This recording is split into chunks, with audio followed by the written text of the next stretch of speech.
you know how Dave Lizenski got to use his real name for the character Dave Lizenski in KickAss? No? Well, this is how. The co-creator of KickAss, Mark Millar, prior to actually publishing the very first graphic novel, auctioned off the rights to the lead character, with the winner getting to choose the character's name. And they chose their own personal name. So Dave Lizenski is actually a real person. If you didn't know that and you'd like to find out more about KickAss from 2010, then stick around as I delve behind the scenes of this fantastic movie. Hi, welcome to Sci-Fi Fans, the home of trivia and chat. I'm your host Wayne, and this is KickAss from 2010. KickAss is based on the comic book series of the same name, written by Mark Millar and illustrated by John Romita Jr. The comic book artist John Romita Jr. actually contributed to the movie's production, supplying artwork and even creating specific artwork for the movie.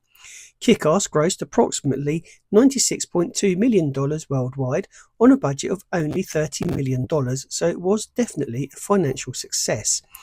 Part of that financial success was the opening weekend.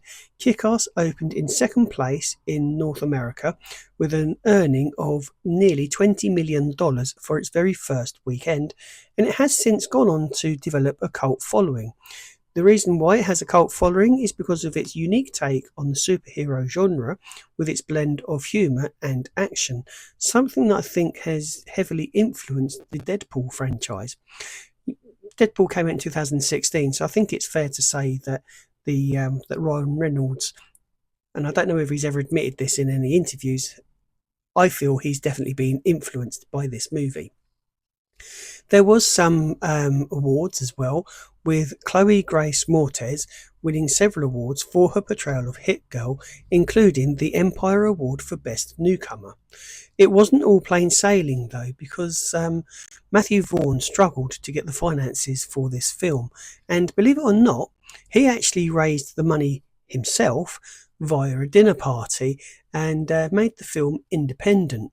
Now, before all of this, he went to approach studios, and before ending up at Lionsgate Studios, the producers of the movie tried several times with the studio to get them. They basically gave Matthew Vaughn an ultimatum that they will take it and they will make it if they either drop Hit Girl or make her 19, because the actress portraying the character, and I believe the character's age in the film is 12 or 13.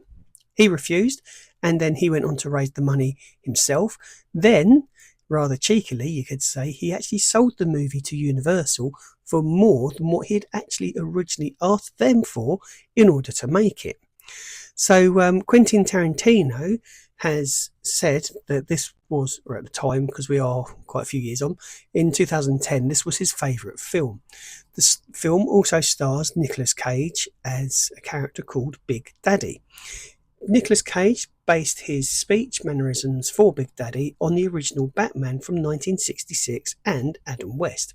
According to Matthew Vaughn, Cage started acting out his lines in this way for the very first time once they started to give him do the costume fitting.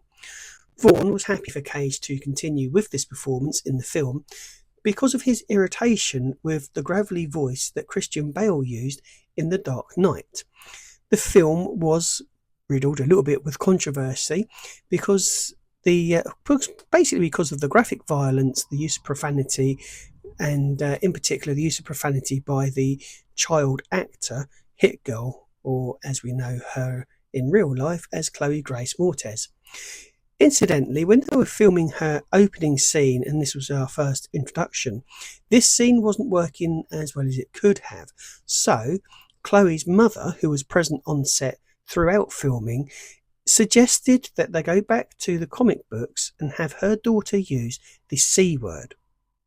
Aaron Taylor Johnson went through a physical training regime in order to get in shape for the role of Kick-Ass at the age of just 19. His co-star, Chloe Grace Moretz, also went through 3 months of vigorous training in order to get into shape, and also so that she would have the build and ability to perform her own stunts and the intense fighting sequences. Mark Strong played the villain. He was 46 years old at the time of filming as well. Now, there is a difference between the film and the comic book, as you would expect. In the original comic book, KickAss and Hit Girl have a much darker character arc with significant differences in how their stories play out compared to the movie.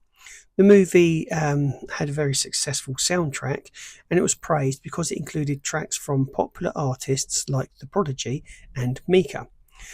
Kick-Ass would go on to spawn a sequel in 2013, quite simply titled Kick-Ass 2, and it continued the story of the vigilante heroes.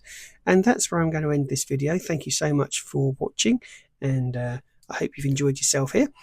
I've been Wayne. It's been great talking to you. Please check out the Shorts feed, and don't forget to subscribe, like, and share the video if you know somebody that would find it interesting. Thanks a lot for watching. I'll be back very soon. Take care of yourselves, and I'll see you then. Bye.